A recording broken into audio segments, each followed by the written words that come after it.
As a young man, Lincoln described what he called America's political religion, the commitment to defend the rule of law and the Constitution. When I place my hand on the Bible and take the oath of office, that oath becomes my highest promise to God. If I'm fortunate to become your president, I will serve no one religion, no one group, no one cause, and no one interest. A president must serve only the common cause of the people of the United States.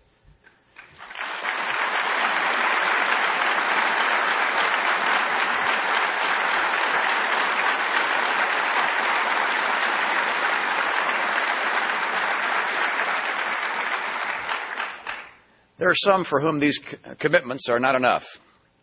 They would prefer it if I would simply distance myself from my religion, say that it's more a tradition than my personal conviction, or disavow one or another of its precepts.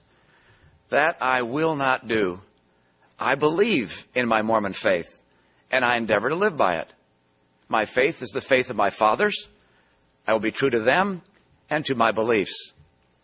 Some believe that such a confession of my faith will sink my candidacy. If they're right, so be it. But I think they underestimate the American people. Americans do not respect believers of convenience.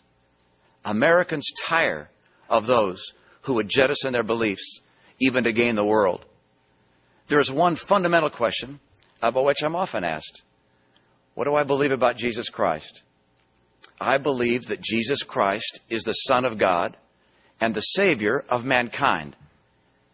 My church's beliefs about Christ may not all be the same as those of other faiths. Each religion has its own unique doctrines and history. These are not bases for criticism, but rather a test of our tolerance. Religious tolerance would be a shallow principle indeed if it were reserved only for faiths with which we agree. There are some who would have a presidential candidate describe and explain his church's distinctive doctrines. To do so would enable the very religious test the founders prohibited in the Constitution.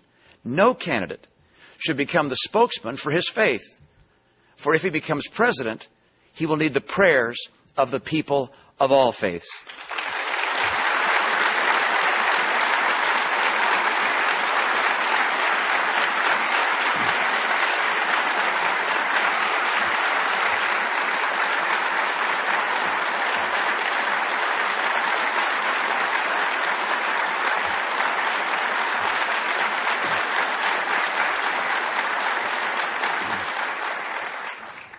I believe that every faith I've encountered draws its adherents closer to God.